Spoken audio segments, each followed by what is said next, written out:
தொழிற்சாலை மற்றும் கிடங்குகளுக்கு தேவையான உலகத்தரத்திலான பஃப் கிளேடிங் அண்ட் ரூஃபிங் ஆர்டர்களுக்கு pioneer cool store and cladding private limited. மேலும் விவரங்களுக்கு 9500126500. 10 இன்ச்சு முறுக்கு மந்த்ரா கடலை எண்ணெயில நானே பண்ணுது ஒரு சேலஞ்ச். உங்களால இந்த மாதிரி முறுக்கு செய்ய முடியுமா? மந்த்ரா கடலை எண்ணெயில முறுக்கு செஞ்சு பாருங்க. ஓகே. மாதம்பட்டியில் ஓர் அற்புதம். பரிபூர்ணாஸ் ஐஸ்வர்யம் சீனியர்ஸ் லிவிங் பாரடைஸ். phone 9943299940. வணக்கம் அன்பு நண்பர்களை, மீண்டும் உங்களை சந்திப்பதில் மிகுந்த மகிழ்ச்சி. நீங்கள் ஆவலுடன் எதிர்பார்த்த இன்னொரு கருத்து கணிப்பு நிகழ்ச்சி. டிசம்பர் 2024 நம்ம அந்த கருத்து கணிப்பை வெளியிடுறோம். நம்ம இந்த கருத்து கணிப்பு நடத்தப்பட்டது நவம்பர் மாதத்தில் தமிழ்நாடு முழுக்க நம்ம நடத்தியிருக்கிறோம். இந்த கருத்து கணிப்புக்கான தேவை என்ன அப்படிங்கிற முதல் கேள்வி எழுது. நம்ம இந்த லாஸ்ட் ஒரு 3 மந்த்ஸில் நிறைய முக்கியமான விஷயங்கள் நடந்திருக்கு. பாஜகவுடைய மாநில தலைவர் திரு அண்ணாமலை வெளிநாடு போயிருக்கார். திரு விஜய் தமிழக வெற்றி கழகம் அப்படிங்கிற பேரில் ஒரு கட்சி ஆரம்பிச்சிருக்கார். அண்டு திரு உதயநிதி ஸ்டாலின் துணை முதலமைச்சராக இருக்கார். அண்டு கிட்டத்தட்ட ஒரு 3.5 வருஷம் முடிஞ்சிருக்கு. அண்டு பாராளுமன்ற தேர்தல் நடந்து முடிஞ்சிருக்கு. ஸோ என்ன மாதிரியான அரசியல் சூழ்நிலை நிலவுதுங்கிறத பார்க்குறோம். பாராளுமன்ற தேர்தல் நடந்து முடிஞ்சிருக்கிறதுக்கும் வரப்போகிற சட்டமன்ற தேர்தலுக்கும் என்ன சம்பந்தம்னு யோசிச்சிங்கன்னா, மகாராஷ்டிரா ஒரு நல்ல உதாரணமாக இருக்கும். மகாராஷ்டிராவில் பாராளுமன்ற தேர்தல் முடிவுகள் என்டையர்லி டிஃப்ரெண்ட் இருந்தது. இப்போ நடந்து முடிஞ்ச சட்டமன்ற தேர்தலில் அப்படியே கம்ப்ளீட் சேஞ்சாக இருந்துச்சு. ஸோ இப்போ மக்களுடைய மனநிலை ஒவ்வொரு முறையும் மாறிட்டே இருக்கிற பார்க்கணும். அதனால தான் நம்ம வாய்ப்பு கிடைக்கும் போல ஒரு 3 மாதம் 4 மாதம் 6 மாதம் கேப்பில் நம்ம ஒரு கருத்து கணிப்பு நடத்திக்கிட்டே இருக்கோம். இது தமிழ்நாடு முழுக்க நாமே சாணக்கியாவே நேரடியாக நம்முடைய பாண்டே ஸ்கூல் ஆஃப் ஜேர்னலிசம் மற்றும் நம்மகிட்ட படித்த எல்லா மக்களையும் சேர்த்து நம்முடைய டீம் வச்சு நேரடியாக இருக்கும். வேறு எந்த நிறுவனங்களையும் ஹையர் பண்ணி வச்சு அவங்க சொன்னாங்க ஏஜென்சி சொல்லிச்சு அப்படிங்கிற மாதிரி இல்லாமல் சாணக்கியாவுடைய நண்பர்கள் ஊழியர்கள் பிஎஸ்ஜியோடைய ஸ்டூடெண்ட்ஸ் அவங்க எல்லாருமே சேர்ந்து அவங்க நடத்தின கருத்து கணிப்பு முடிவுகள் தான் நம்ம இன்னைக்கு பார்ப்போம். நிறைய முக்கியமான கேள்விகளுக்கான பதில்களை தேடி இருக்கிறோம். ஒவ்வொன்றா பார்க்கலாம் வாங்க. முதல்ல நம்ம இந்த சாணக்கியா கருத்து எத்தனை பேர்ட்ட நடத்தணும் அப்படிங்கிற ஒரு கேள்விக்கு பதில் தரோம். நம்ம 3029 வாக்காளர்கள்ட்ட பார்த்துருவோம். இந்த பேர் அப்படின்னு இல்லாமல் வாக்காளர்கள் ஏன் அப்படின்னு பார்த்தோம்னா, உங்களுக்கு தெரிஞ்சு 18 வயதுக்கு மேற்பட்டவர்கள் தான் அணியிருக்கோம். நம்ம கிட்டத்தட்ட ஒரு 75-80 வயசு வரைக்கும் எல்லாருமே பார்த்துருக்கோம். ஸோ அவங்க எலிஜிபிள் ஏபிள் ஓட்டர்ஸா அப்படிங்கிற நம்ம முதல்ல பார்க்குறோம். அப்படி ஓட்டர்ஸாக இருக்கக்கூடியவங்க மொத்தம் 3029 பேரை நம்ம சந்திச்சிருக்கோம். அது என்ன 3029 அப்படிங்கிற நம்பர் ஒரு 3000 போடு 4000 போடு ரவுண்டாக ஒரு 5000 போட்டு அப்படின்னு சொல்லலாம். 3029 என்னென்ன நம்ம நண்பர்கள் போய் எட்டு கிட்டத்தட்ட 3300 3400 கூட இருக்கலாம். அந்த நம்பர் நம்பர் எனக்கு தெரியலங்கிற உண்மையை சொல்கிறேன். அதில் வேலிட் ஓட்ஸ் நம்ம பிரிக்கிறோம். எது எது ரொம்ப கான்ட்ரடிக்டாக இல்லாமல் இருக்குது, எது எது தெளிவாக இருக்குது, எது எது எல்லா கேள்விக்கும் ஆன்சர் பண்ணியிருக்குன்னு நிறைய விஷயங்களை பார்த்துட்டு எது கான்ட்ரடிக்ஷன் இல்லாமல் இருக்கோ, எது கிளியராக இருக்குதோ அதன் அடிப்படையில் நம்ம வேலிட் ஓட்ஸ் நான் வேலிட்ஸ் நம்ம பிரிக்கிறோம். அப்படி வேலிட் ஓட்ஸாக நம்ம பார்த்து ஒட்டுமொத்தமாக தமிழகம் புதுவை உட்பட எல்லா இடங்களுமே 234 தொகுதி தமிழ்நாட்டில் இருக்கக்கூடிய எல்லா தொகுதியிலும் பார்த்து 3029 வாக்காளர்கள் ஏபிள் வாக்காளர்கள் நம்ம கருத்து கேட்டிருக்கோம். அவங்க சொன்ன முடிவுகள் தான் நம்ம பார்க்க போகிறோம். எங்கெங்கே நடத்தணும் அப்படின்னு பார்க்குறோம். நம்ம கருத்து நடத்தப்பட்ட இடங்கள் இது தொகுதி வாரியாக சட்டமன்ற தொகுதி வேற பிரிச்சிருக்கோம். முன்னாடி பாராளுமன்ற தேர்தல் என்பது மக்களை தொகுதியான பார்த்தோம். இப்போ சட்டமன்ற தொகுதி வேற பார்த்தோம். எங்கெங்க இந்த கருத்து நடந்துச்சுன்னா, ஈரோடு மேற்கில் ஆரம்பிச்சு வேளச்சேரி வரைக்கும், ஒசூர், கிருஷ்ணகிரி, சிங்கானூர், செங்கல்பட்டு, சேலம் மேற்கு, சோழிங்கநல்லூர், தஞ்சாவூர், சிதம்பரம், திண்டிவனம், திருச்சி மேற்கு, பல்லாவரம், ஸ்ரீபெரும்புதூர், நாகப்பட்டினம், தேனி, தென்காசி, தூத்துக்குடி, திருவண்ணாமலை, திருப்பூர், திருநெல்வேலி, பல்லாவரம், பழனி, பெரம்பூர், மதுரை மத்தி, மொடக்குறிச்சி, விருகம்பாக்கம், விழுப்புரம், வேப்பநல்லி, வேலூர் வரைக்கும் எல்லா இடத்துலையுமே பார்த்துருக்கோம். இத்தனை தொகுதிகளில் நம்முடைய களப்பணியாளர்கள் நேரடியாக பார்த்துருக்காங்க. இந்த தொகுதி மக்கள் மற்ற தொகுதி 234 தொகுதியில் இது சாம்பிளாக பார்த்துருக்கோம். நீங்கள் பார்த்துருப்பீங்க ரேண்டமாக எல்லா பக்கமும் இருக்கும் பார்த்துருக்கோம். நீங்கள் டவுன் சவுத்துலேருந்து நீங்கள் நார்த்லேருந்து வெஸ்ட்லேருந்து டெல்டாலேருந்து எல்லா சைடுமே நம்ம கவர் பண்ணக்கூடியதாக இருந்திருக்கும். அப்போ ஒட்டுமொத்தமாக நம்ம சாம்பிள் எங்கெங்கெல்லாம் நம்முடைய ஆட்கள் எவ்வளோ வந்தாங்களோ இந்த தொகுதிகளிலுமே கூட எங்கெங்கெல்லாம் டிஃப்ரெண்ட்டான ஓட்டிங் பேட்டர்ன் இருந்திருக்கும். அந்த மாதிரி அந்த வாய்ப்புகளையும் வசதிகள் எல்லாத்தையும் வச்சுட்டு இத்தனை தொகுதியில் நம்ம பார்த்துருக்கோம். இதற்கு தாண்டி நிறைய தொகுதிகள் இருக்குங்கிற நம்ம கவனத்தில் வச்சுக்கணும். 234 தொகுதிகளில் இத்தனை தொகுதிகளில் நம்முடைய கருத்து நடத்தப்பட்டதுங்கிற கவனிக்கிறோம். அவங்களோட நம்ம முக்கியமாக முதல்ல கேட்ட கேள்வி என்னங்க நம்ம பார்ப்போம். கடந்த முறை எந்த கட்சிக்கு வாக்களித்துங்க ஒரு முக்கியமான கேள்வி கேட்டிருக்கிறோம். இது எப்பயுமே இது ஒரு புரிந்து கொள்ளக்கூடிய விஷயமா இருக்கும். ஏன்னா இதில் அடுத்து வரக்கூடிய கேள்வி இதோட சிக்னிஃபிகன்ஸ் கூட்டும். நேற்று ஒரு கட்சிக்கு வாக்களித்தவங்க நாளைக்கு அதே கட்சிக்கு வாக்களிப்பாங்கிற முக்கியமான கேள்வி. அப்போ நம்ம கடந்த முறை நாம் சந்தித்த மக்கள் பார்க்கணும். 234 தொகுதியில் கிட்டத்தட்ட 6,10,00,000 வாக்காளர்கள் இருக்கிறாங்க. ஆனால் அந்த 6,10,00,000 வாக்காளர் நம்ம எந்த கம்பெனியாலும் சாம்பிள் சைஸ் வச்சு பண்ண முடியாங்கிறது தெரியும் உங்களுக்கு. அதில் நம்ம 3029 பேர் கேட்டிருந்தோம். அவங்கள்ட்ட அந்த 3029 பேர் லாஸ்ட் எலெக்ஷனில், அதாவது 2024 மே மாதம் நடந்த மக்களவைத் தேர்தலில் யாருக்கு வாக்களி கேட்டோம்.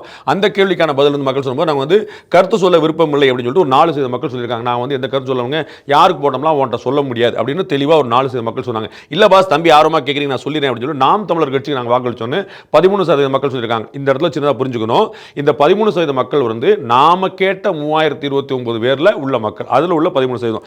ஒட்டுமொத்தமாக நாம் தமிழரே உங்களுக்கு 8% தான் வாங்கிச்சு, நீ எப்படி 13% சொல்லி சொன்ன அப்படின்னு யாரும் அறிவாக்க கூடாது. அவ்வளோ அறிவு எனக்கு கிடையாது. ஸோ நாம் தமிழர் இந்த 3029 பேரில் நாம் தமிழருக்கு வாக்களிச்சோம்னு சொன்னவங்க 13% பேர் கேட்டிருக்காங்க. அதுக்கப்புறம் பார்த்தீங்கன்னா பாஜகவுக்கு நாங்கள் வாக்களிச்சோம் அப்படின்னு 16% மக்கள் சொல்லியிருக்காங்க. அந்த 3029ல் 16% மக்கள் நாங்கள் கடந்த முறை பாஜகவுக்கு தான் வாக்களிச்சோம்னு சொல்லியிருக்காங்க. அதுக்கப்புறம் நாங்கள் அதிமுகவுக்கு வாக்களித்தோம் அப்படின்னு 29% மக்கள் சொல்லியிருக்காங்க. இந்த ரேஷியோ எப்படி பிரிஞ்சுக்கிட்டே வருதுங்கிற பாருங்க. அதே மாதிரி திமுக கூட்டணி தான் வாக்களித்தோன்னு 38% மக்கள் சொல்லியிருக்காங்க. ஸோ இந்த இடத்துல 38, 29, 16, 13, 4ங்கிறது நாளைக்கு வரப்போகிற வாக்குகள் இல்லை, நேற்று விழுந்த வாக்குகளும் இல்லை. நாம் சந்தித்த 3029ல் இவங்க இப்படி இருந்திருக்காங்க. அப்போ நீங்கள் என்ன பார்க்கணும், 2024ல் 3029 பேரில் 38% மக்கள் வந்து திமுக வாக்களிச்சிருக்காங்க. அஃப்கோர்ஸ் இந்த ரேஷியோ கொஞ்சம் கன்வின்சிங்காக தான் இருக்கும். உங்களுக்கு வந்து நம்ம வந்து கடந்த முறை வாக்களிச்சது விதத்துக்கும் இதுக்கும் பார்க்க கன்வின்சிங்காக இருக்கும். ஆனால் அது இல்லைங்கிற ஒரு டிஸ்க்ளைமர் சேர்த்தே போட விரும்புகிறேன். 29% மக்கள் வந்து நாங்கள் வந்து ஏடிஎம்கே கடந்த முறை வாக்களிச்சு சொன்னாங்க. ஸோ கடந்த முறை ஏடிஎம்கேக்கு வாக்களிச்சேன்னு சொன்னவங்க இந்த முறை என்ன பண்ண போகிறாங்கிறது நீங்கள் செஃபாலஜிஸ்ட்லாம் உட்காந்து நீங்கள் ரூம் போட்டு யோசிச்சிங்கன்னா உங்களுக்கு நிறைய இன்ட்ரெஸ்டிங்கான பாயிண்ட் கிடைக்கும். ஸோ இதை நீங்கள் பார்த்துருப்பீங்க.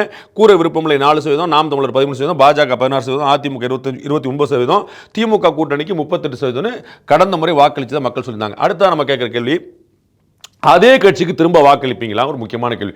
லாஸ்ட் டைம் நீங்கள் வந்து 38% மக்கள் வந்து நாங்கள் வந்து திமுக கூட்டணி வாக்களிச்சோன்னு சொன்னாங்கல்ல, திரும்ப அதே கட்சிக்கு வாக்களிப்பீங்களா சொல்லி கேட்டபோது திமுகவுக்கு இல்லை. நல்லா புரிஞ்சுக்கணும் கேள்வியை. திமுகவுக்கு திரும்ப வாக்களிப்பீங்களான்னு கேட்கல, அதே கட்சிக்கு திரும்ப வாக்களிப்பீங்களான்னு கேட்டோம். அப்போ நீங்கள் போன முறை நாம் தமிழருக்கு போட்டோம் நீங்கள் வந்து 13% சொன்னீங்களே, பிஜேபிக்கு போட்டோம்னு 18% சொன்னீங்களே, அப்போ அதே மாதிரி திரும்ப நீங்கள் வாக்களிப்பீங்களான்னு கேட்டபோது அப்போ வந்து மக்கள் சொன்ன பதில் என்ன, முடிவெடுக்கவில்லை, நான் கடந்த முறை போட்ட கட்சி தான் திரும்ப வாக்களிப்பேன். ரொம்ப முக்கியமான நம்பர் பார்த்துங்க. அருணுடைய ஆசைக்காக அதையும் செஞ்சுருவோம். நம்ம 23% மக்கள் வந்து நான் கடந்த முறை வாக்களித்த கட்சிக்கே திரும்ப வாக்களிப்பேன் நான் சொல்ல முடியாதுன்னு சொல்லியிருக்காங்க. இது ரொம்ப முக்கியமான ஒரு சிக்னிஃபிகண்டான நம்பர் பார்த்தீங்கன்னா. ஏன் அப்படின்னா முடிவெடுக்கவில்லை அப்படிங்கிறத 23% சொல்லியிருக்காங்க. அப்போ எந்த கட்சிக்கு யார் யாரெல்லாம் வாக்களிச்சான்னு ஒரு பெரிய லிஸ்ட் பார்த்தீங்க இல்லையா, அந்த கட்சிக்கு திரும்ப வாக்களிப்பேன்னு சொல்ல முடியாதுன்னு 23% மக்கள் சொல்கிறாங்க. இன்னைக்கு இருக்கக்கூடிய கட்சிகள் தேர்தலில் 2026 வந்து மக்களை சந்திக்க போகிற கட்சிகள் முக்கியமாக கவனிக்க வேண்டிய பாயிண்ட் இது. நாங்கள் வந்து கடந்த முறை வாக்களித்த கட்சிக்கு வாக்களிப்போமா வேண்டாமா நாங்கள் இன்னும் முடிவெடுக்கல சார்னு 23% மக்கள் வந்து ஒரு குழப்பத்தில் இருக்கிறாங்க பார்க்கிறோம். அடுத்து நாம பார்க்கிறோம், இல்ல நான் வாக்கு இன்னும் அதோட ஆபத்தான நம்பர், நான் கடந்த முறை வாக்களிச்ச அதே கட்சிக்கு வாக்களிப்பேனா இன்னும் முடிவு பண்ணல sir, I have to think அப்படின்னு 23% சொன்னாங்க. நோ, கடந்த முறை வாக்களிச்சமா நான் வாக்களிக்க போறதில்லை, இந்த முறை மாத்தி போட போறேன் அப்படின்னு இல்லை அப்படின்னு 28% மக்கள். கேள்வி பாருங்க, அதே கட்சிக்கு திரும்ப வாக்களிப்பெல்லாம் கேட்டதுக்கு இல்லைன்னு 28%, கிட்டத்தட்ட 30% மக்கள். 28% மக்கள் வந்து கடந்த முறை வாக்களித்த கட்சிக்கு வாக்களிக்க மாட்டேன்னு சொல்லியிருக்காங்க. அப்போ ஓட்டிங் பேட்டர்ன் எப்படி சேஞ்ச் ஆகும்னு பார்த்துங்க. 23% மக்கள் குழப்பத்தில் இருக்காங்க, இன்னும் we have to think, we have to decide இருக்காங்க.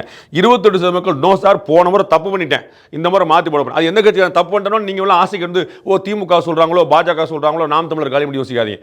கடந்த முறை போட்டவங்க எல்லாருமே அந்த 3029 பேரில் 28% மக்கள் நாங்கள் போன முறை போட்ட அதே கட்சிக்கு போட மாட்டேன்னு சொல்லியிருக்காங்க. ஸோ மக்கள் இந்த பக்கம் 23, 28, 53, 51% மக்கள் வந்து கம்ப்ளீட்டாக ஹாஃப்க்கு மேலே 51% மக்கள் ரொம்ப தெளிவாக கடந்த முறை நான் ஓட்டு போட்ட மாதிரி இந்த முறை போடுறதுக்கான வாய்ப்புகள் கம்மி அப்படிங்கிற சொல்லியிருக்காங்க. அப்போ எத்தனை ரூபா போடுவீங்கன்னா 49, 51 கழிச்சா 49 தெளிவாக கணக்கு போட்டீங்க. வெரி குட், ஃபர்ஸ்ட் மார்க் உங்களுக்கு. 49% மக்கள் வந்து என்ன சொல்லியிருக்காங்க, அதே கட்சிக்கு நாங்கள் திரும்ப வாக்களிப்பேன்னு சொன்னாங்க. திமுக வாக்களித்தவர்கள் அப்படியே, அதிமுக வாக்களிச்சு அப்படியே, நாம் தமிழருக்கு பாஜக வாக்களிச்சா அது அப்படின்னு அர்த்தம்னா 50% ஓட்டு வந்து ரீட்டைன் ஆகுது. 49% ஓட்டு வந்து ரீட்டைன் ஆகுது. 51% ஆஃப் லாஸ்ட் போல்டு ஓட்ஸ் வந்து எப்படினாலும் போகலாம் அப்படிங்கிறது தான் இதுல இருந்து நமக்கு கிடைக்கக்கூடிய பாடம். ரொம்ப இன்ட்ரெஸ்டிங்கான கேள்விக்கு பதில். நீங்க திரும்ப ஒரு அந்த கார்டை பார்த்துங்க, உங்களுக்கு நிறைய விஷயங்கள் பிடிக்கும். அடுத்ததாக நம்ம வந்து விஜய் பற்றி நம்ம கேட்குறோம்.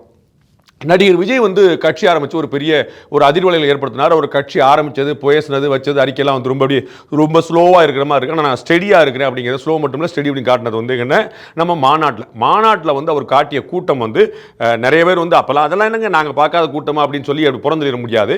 ஒரு பெரிய ஆர்கனைசேஷன் செட்டப் இல்லாமல், நிறைய மாநில, மாவட்ட, உள்ளூர் நிர்வாகிகள், தொகுதி வார நிர்வாகிகள் இல்லாமல், ஒரு வெறும் ரசிகர்கள் வந்து விசிலச்சாங்க கொஞ்சம் மாதிரி வந்து ஒரு ஆளை வச்சுக்கிட்டு அப்படி மட்டும் இல்லாமல் அதை தாண்டி எங்களால் ஒரு விஷயத்தை ஆர்கனைஸ் பண்ண முடியும்னு காட்டின ஒரு முக்கியமான எக்ஸாம்பிள். அதை நம்ம மறுத்துற முடியாது. அதனால விஜய் கட்சியுடைய மாநாடு வந்து கூட்டினார்ல, அந்த கூட்டம் எப்படிங்க இருக்கு அப்படின்னு சொல்லி நம்ம மக்கள்கிட்ட கேட்குறோம். நம்ம வந்து கூட்டம் வந்து நான் வந்து முதல் நாளே சொல்லி பார்த்துப்பீங்க, அன்னைக்கு நம்ம லைவ்ல பண்ணும்போது நம்ம வந்து இல்லை நம்ம வந்து நல்ல கூட்டம் தான் சொன்னோம்.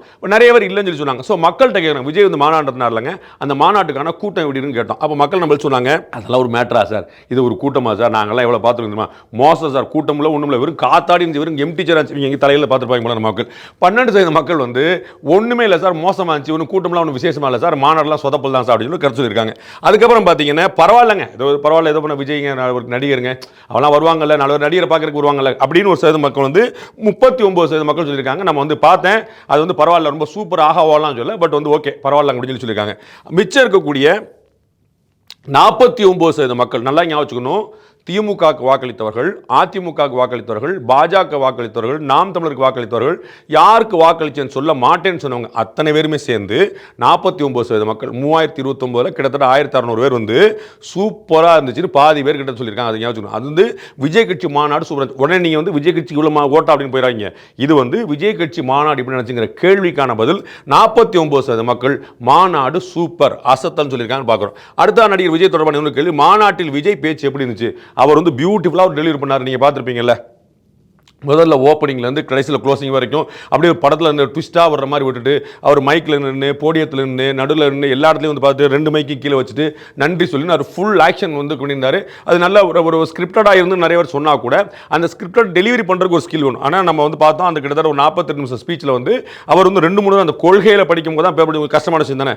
சூப்பர் ஸ்டார் ரஜினிகாந்தே சொன்னார்ல, கொள்கை என்னன்னு கேட்டாங்க, எனக்கு அப்படி தலையே சுத்திரிச்சு அப்படின்னார்ல, அந்த மாதிரி வந்து தீர்ந்து கொள்கையை படிக்கும் போது மட்டும் கொஞ்சம் பேப்பரை பார்த்துக்கிட்டாரு. மற்ற நேரங்கள் பூரா வந்து ஓப்பனாக எக்ஸ்டெம்பராக தான் பேசினார். ஸோ அந்த ஸ்கிரிப்டட் ஸ்பீச்சாக ஒருவேளை இருந்தால் கூட அந்த ஸ்பீச் நல்லா இருந்துச்சு, நம்முடைய தனிப்பட்ட கருத்தாக இருந்துச்சு, நம்ம சொல்லியிருந்தோம். ஆனால் நம்முடைய தனிப்பட்ட கருத்து உங்கள்கிட்ட திணிக்கக்கூடாது. அப்போ மக்கள்கிட்ட கேட்குறோம், மாநாட்டில் விஜயோட பேச்சு எப்படி இருந்துச்சு அப்படின்னு. மக்கள் என்ன சொன்னாங்க? மோசம் சார், ஒன்றுமே இல்லை சார், சுமார் சார். என்ன சார் பேசினார்? இதோட எங்கள் தலைவர் பேசுவார் சார், நாங்களாம் எப்படி பட்டாலும் தெரியுமா, நாங்களாம் 1.5 மணி நேரம் தண்ணி குடிக்காம நாங்கள் சோடா பாட்டில் குடிச்சு போய் பேசுகிறவங்க அப்படின்னு சொல்லிட்டு ஒரு 19% மக்கள் சொல்லியிருக்காங்க. விஜய் மாநாட்டில் விஜயோட பேச்சு வந்து மோசம், சுமார், சரியில்லை அப்படின்னு. அடுத்த எப்படி சொல்லியிருக்காங்கன்னா, பரவாயில்ல சார், நல்லா பேசினா சார், மாதிரி ஏற்றுக்கலாம் சார், ரொம்ப மோசம்லாம் சொல்ல முடியாது, ஓகே இட்ஸ் ஆல் ரைட், நம்ம வந்து ஒன்று பெரிய அப்படிலாம் ஒன்று கணக்கில் கிடையாது, ஓகே ஃபைன் அப்படின்னு சொல்லிட்டு ஒரு 43% மக்கள் சொல்லியிருக்காங்க. மிச்சம் உங்களுக்கு அந்த நம்பர் டேலி தெரியும். 38% மக்கள் வந்து விஜய் சூப்பராக பேசியிருக்கான்னு சொல்லியிருக்காங்க. ரொம்ப வெரி குட் நம்பர் சொல்லலாம்.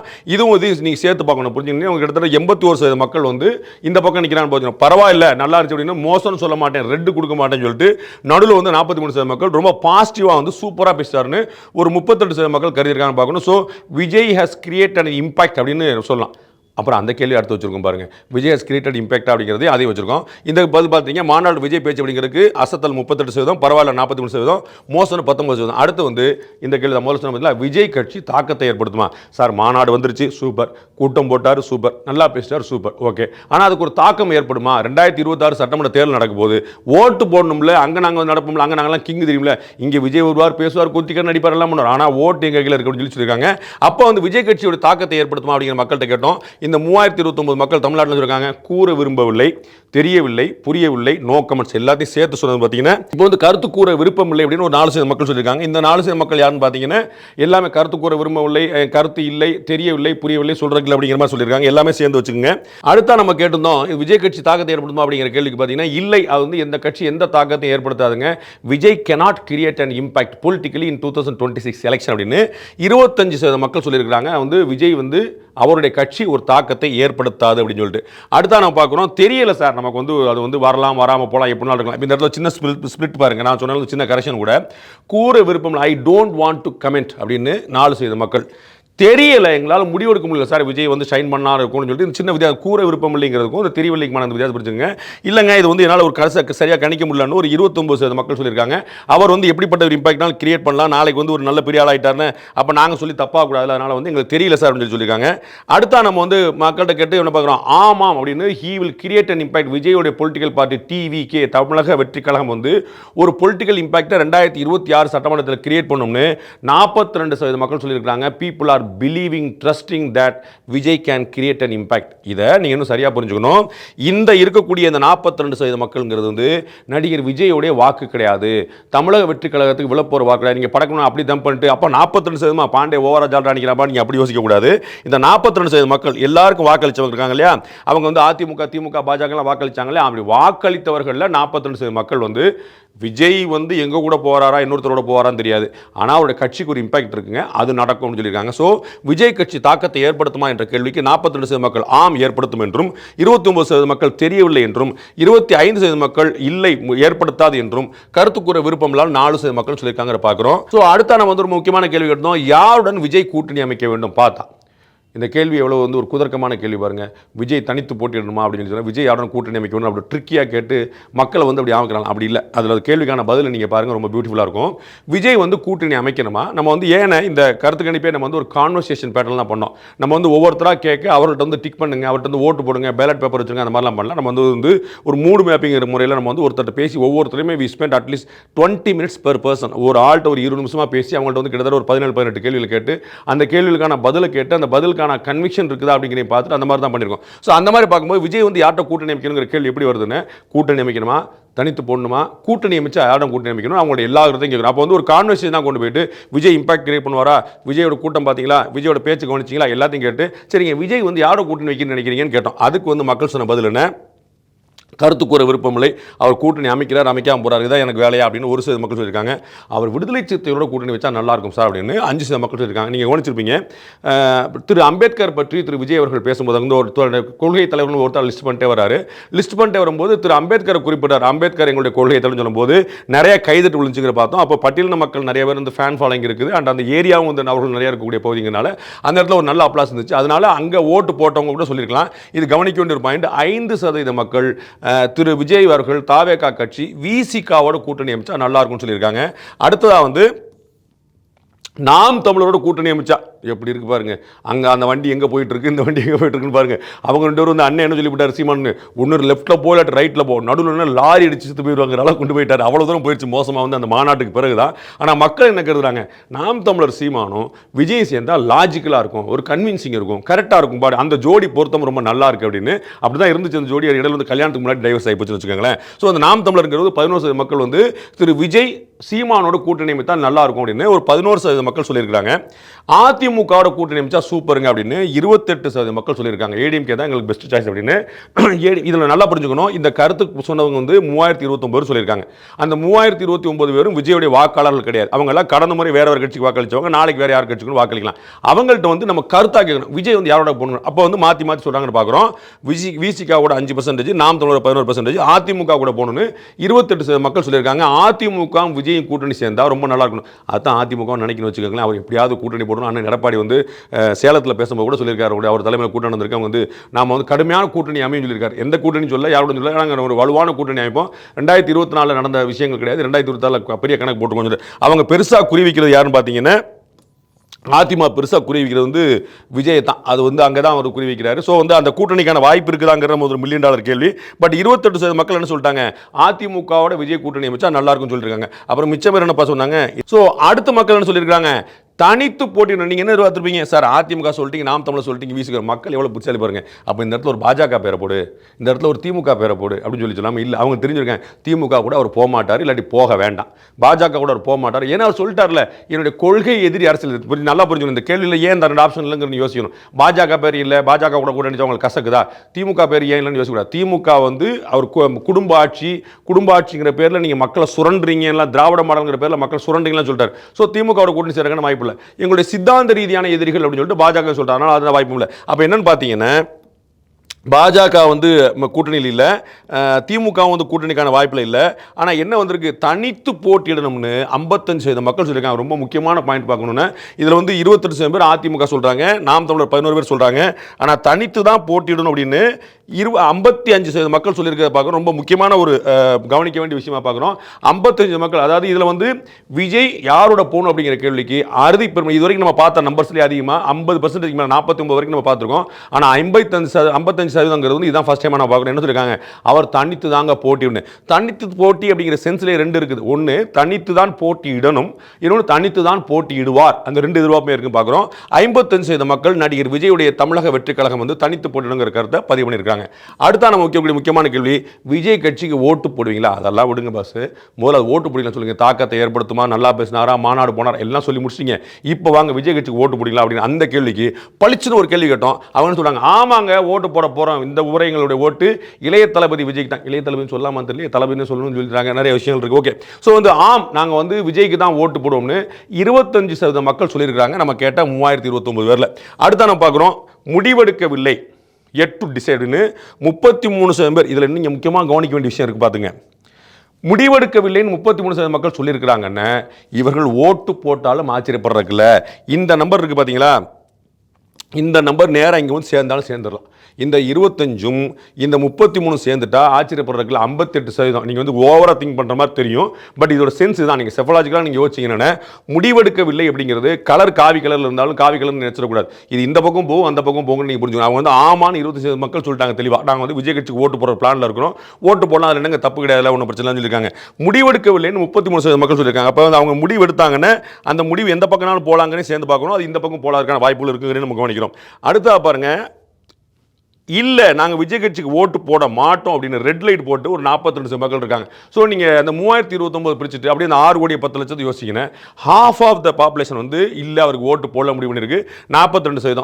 மிச்சம் இருக்கக்கூடிய 58% பார்த்தீங்கன்னா அவங்களுக்கு ஓட்டு போடலாம் போடாமல் இருக்கலாங்கிற ஒரு குழப்பத்தில் இருக்கான்னு பார்க்குறோம். முக்கியமான கேள்விக்கான ஒரு முக்கியமான பதில், விஜய் கட்சிக்கு ஓட்டு போடலாம் என்ற கேள்விக்கு இல்லை போட மாட்டோம் என்று 42% மக்களும், முடிவெடுக்கவில்லை என்று 33% மக்களும், ஆம் விஜய் கட்சிக்கு நாங்கள் வாக்களிப்போம் என்று 25% மக்களும் தெரிவித்திருக்கிறார்கள். இதில் இன்னொரு முக்கியமான விஷயம் கவனிக்க வேண்டியிருக்குது. ஒன்று அப்படின்னா, நாங்கள் விஜய்க்கு வாக்களிப்போம் அப்படின்னு 25% மக்கள் சொல்லியிருக்காங்க. ஒட்டுமொத்த கருத்து கணிப்பு எப்படி நடத்துகிறோம், நம்ம ஒட்டுமொத்த பாப்புலேஷனை இது வந்து ரிஃப்ளெக்ட் பண்ணுது, ஒட்டுமொத்த ஓட்டிங் பேட்டர்னை வந்து ரிஃப்ளெக்ட் பண்ணுதுன்னு பார்க்குறோம். அப்போ வந்து நம்ம 6 கோடி 10 லட்சம் மக்கள் வாக்களிக்க போகும்போது அதில் 25% பேர் வந்து விஜய் கட்சி வாக்களிக்க போகிறாங்களா? என்ன சார் உங்கள் கருத்து கணிப்பு இதில் வந்து ஏதாவது லாஜிக் இருக்கா சார்? 42% மக்கள் தான் இல்லைன்றாங்க, அந்த முடிவெடுக்கலாம் 30%. ஆனால் ஓட்டு போட போகிறோம்னு 25% மக்கள் சொல்கிறாங்க. இந்த 25% ஏற்கக்கூடிய நம்புறாங்க. ஒரு முக்கியமான கேள்வி வரலாம். இதில் வந்து ரொம்ப முக்கியமாக செஃபாலஜிஸ்ட்ல என்ன சொல்றாங்க, நம்முடைய தனிப்பட்ட அனுபவம் கூட என்ன இருக்குது அப்படின்னா, இதற்கு முன்னாடி திரு ஓபிஎஸ் அவர்கள் வந்து தனி இயக்கம் கொண்டார். தர்மயுத்தம் நடத்தினவங்க ஞாபகம் 2017. அப்போ தர்மயுத்தம் நடத்தும்போது நம்ம தந்தி டிவியில் இருந்தபோது கருத்து நடத்தும்போது அவருக்கு வந்து கிட்டத்தட்ட 47-48% ஆதரவு வந்து இருந்துச்சு. அவர் தர்மயுத்தம் நடத்தினது சரி அப்படின்ட்டு. அப்போ அந்த இடத்துல நீங்கள் புரிஞ்சுக்க வேண்டிய என்ன, ஒன்று புதிதாக ஒருத்தர் ஒரு இயக்கம் ஒரு கட்சி ஒரு மூவ்மெண்ட் ஆரம்பிக்கும் போது அதற்கான பெரிய ஈர்ப்பு எப்பவுமே இருக்கும். தினகரன் பேப்பர் வந்து ரீலான்ச் பண்ணுறாங்கன்னு சொன்னோடனே பெருசாக ஒரு இது ஏற்படும். தமிழ் முரசுன்னு ஒரு பேப்பர் வரப்போறோன்னு டக்குன்னு ஒரு ஓப்பனிங் இருக்கும். அது மாதிரி இருக்கும். ஆனால் அந்த சர்க்குலேஷன் கடைசி வரைக்கும் போகுமான்னு சொல்ல முடியாது. அதுபோல திரு ஓபிஎஸ் அவர்கள் நான் தனியாக ஒரு இயக்கம் கொண்டு நான் வந்து உண்மையான அதிமுக, நான் தான் சசிகலா குடும்பத்துக்கு எதிராக நான் செயல்படுவேன் அப்படின்னு ஒரு பாயிண்ட் எடுத்த போது வந்து ரொம்ப ஸ்ட்ராங்காக வந்து சூப்பர் சொன்னாங்க. அந்த 48% மக்களில் வந்து பார்த்தீங்கன்னா திமுக காரர்களும் பிற கட்சியினர் இருந்தாங்க, அதிமுக காரங்களும் இருந்தாங்க. அதற்கு பிறகு அது என்னாச்சுங்கிறது வேற கேள்வி. ஸோ அதை புரிஞ்சுக்கணும். இப்போ திரு விஜய் அவர்கள் புதிதாக களம் கண்டிருக்கார் அப்படிங்கிறனால அவர் பற்றின ஒரு ஈர்ப்பு இருக்குது. நமக்கு வந்து ஏடிஎம்கே டிஎம்கே வேண்டாங்கிற சென்ஸ் வந்து எப்பயுமே ஒரு 30% மக்கள் இருக்காங்க, அது எந்த குழப்பமும் இல்லை. ஆனால் ஏடிஎம்கே டிஎம்கே வேண்டாம்னு போயிட்டு சரி இந்த பக்கம் பாஜக போவோமான்னு அவங்க வந்து இந்துவா பேசுறாங்க, இந்த பக்கம் நாம் சீமான் போவோமான்னு அவர் தமிழ் தேசியம் பேசுறாரு. என்னப்பா ரெண்டுக்கு நல்ல ஒன்று, நீ அப்போ தமிழ் தேசியவாதியா தமிழ் தீவிரவாதியா, நீ வந்து காவி தீவிரவாதியா, நீ எங்கே போனாலும் நீங்கள் எக்ஸ்ட்ரீமிஸ்டாக கொண்டு போயிருக்கீங்க, ஒரு குழப்பம் வந்து. அப்போ விஜய் இப்போ பரவாயில்லப்பா, அவர் வந்து கிறிஸ்டியனாக இருக்கிறாரு, பொட்டு வச்சுக்கிறாரு, எல்லாத்துக்கும் நடுவில் மையமாக இருக்கிறார்ப்பா அப்படிங்கிற பாயிண்ட்ல வந்துருக்காரு. ஸோ அந்த ஓப்பனிங் சர்ச் வந்து 25% ஒரு லாஜிக்கலான விஷயம் என்னுடைய அனுபவத்தில் அண்ட் செஃபாலஜிக்கலாக நீங்கள் கேட்டு பார்த்துக்கலாம். ஸோ இந்த ஒட்டுமொத்தமாக விஜய் கட்சிக்கு ஓட்டு போடுறதுல வந்து 25% மக்கள் எப்படி வந்து ஓட்டு போடுறேன்னு சொல்லியிருப்பாங்க கேள்விக்கான பதில் வந்து ஆரம்பத்தில் நிச்சயமாக அந்த ஏற்பு இருக்கும். அதை அவர்கள் தக்க வைக்கிறார்களா, வளர்க்கிறார்களா, தளர்க்கிறார்களா அப்படிங்கிறது வந்து அவங்களுடைய செயல்பாடுகளை பொறுத்து நம்ம பார்க்கலாம். அடுத்தது வந்து ரொம்ப ஹாட் டாபிக்காக எப்பயுமே இருக்கக்கூடிய திரு அண்ணாமலை அவர்கள், பாஜகவுடைய மாநில தலைவர் திரு அண்ணாமலை அவர்கள் வெளிநாட்டு படிப்பு போனார். ஸோ அடுத்த ஒரு முக்கியமான கேள்வி மத்திய பாஜக அரசுடைய செயல்பாடு எப்படி அப்படின்னு சொல்லிட்டு நம்ம வந்து இந்த கேள்வி எங்கிறோம். 2014 நரேந்திர மோடி தேர்ந்தெடுக்கப்பட்டு 2024 மூணாவது முறையாக தேர்ந்தெடுக்கப்பட்டு 14, 19, 24 3 கன்செப்ட் எலெக்ஷனில் ஜெயிச்சிருக்கிறாரு. அப்போ லாஸ்ட் 10 years உடைய கவர்மெண்ட் எப்படி இருக்கு, நம்ம தமிழர் மக்கள் வந்து 2024 வாக்களிச்சு பார்த்தோம். அதை தாண்டி இப்போ எப்படி சார் உங்கள் 3 இதாக மாறி இருக்கா, பாஜக அரசு செயல்படுது, ஆல் ஃபைன் ஓகேவா அப்படின்னு சொல்லி கேட்டோம்.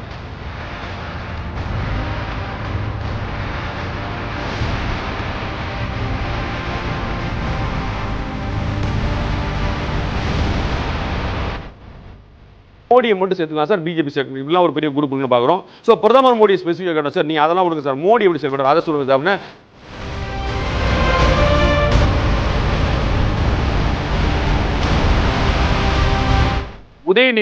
உதயநிதி ஸ்டாலின் அவர்களை துணை முதலமைச்சர் ஆக்கியிருக்காங்க. சொன்ன முக்கியமான 3 சம்பவங்களில் அண்ணாமலை வெளிநாடு போனது, தாவேக ஆரம்பிக்கப்பட்டது, உதயநிதி வந்து துணை முதலமைச்சர், இந்த 3 சம்பவம் பார்த்தோம். இந்த உதயநிதி துணை முதலமைச்சர் ஆக்கின பற்றி நீங்கள் என்ன நினைக்கிறீங்க?